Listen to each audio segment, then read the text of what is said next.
Some of you traveled a great distance to be here, not only in kilometers, but also in actions. But if you think about it, so is our world and the movements that have come before us. Just think, if you will, of some of the great social justice movements of our time, whether it be African Americans demanding equality in the civil rights movements, or whether it be young people standing up against apartheid, or whether it be women simply demanding the right to vote. It's always been young people. Closer to home, we've had our own social movements as well. Terry Fox, greatest threat, terrified hope. And this past November, Barack Obama became the first African-American president.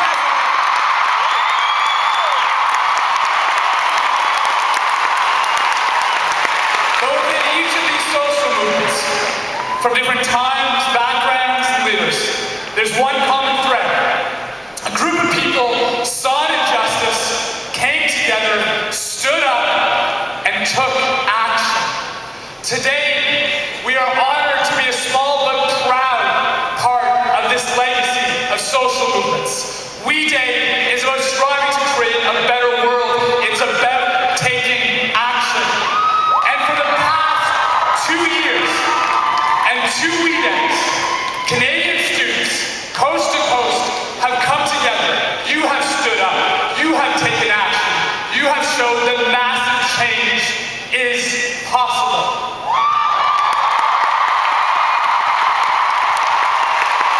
Canadian students and families have built dozens of schools and water projects in developing countries around the world.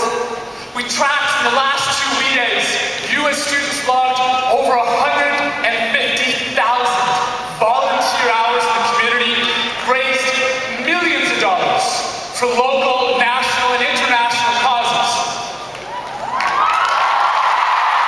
And is that action that makes We Day so much more than simply a collection of speakers or musicians? Because we know as we gather here today, the true heroes are those people who are fighting the world's challenges head-on in large and small ways. Every single day, through their thoughts and their actions, the true heroes are you. And when we look at the headlines, the problems of our world at times, they do seem overwhelming. In one hand, you have climate change threatening the planet. On the other hand, you have hunger gripping communities in developing countries and families right here in Canada. You have tens of thousands of children who pick up guns instead of pencils. And you have countries torn apart by violence. But it's also important to remember that these are not individual headlines. Behind every headline and statistic, there is a story. A person. One person's life. Now imagine, if you can, the person who does not have access to clean water. The young girl whose entire day consists of walking to and from a river to collect dirty, polluted water. Imagine the person who doesn't have access to even the most basic medical supplies, when TB, HIV/AIDS, and malaria are constant threats. This person doesn't have the most basic medical tools to protect herself. Imagine a child who spends his days in factories and fields because his family doesn't have any other type of income. And imagine a girl who's never been to school. She's never learned to read.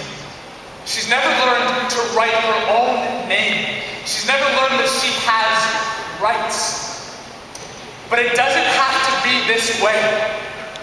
Because now you can imagine a very different world, a world where that woman gets access to clean water so she can ensure she raises healthy children. A world where that individual has access to the medication, knowledge, and capacity to fight TB, AIDS, and malaria. A world where that family now has access to alternative sources of income. So they have the income and the dignity to send their children to school instead of having to go work in a sweatshop. And can you imagine a world where that girl now has a chance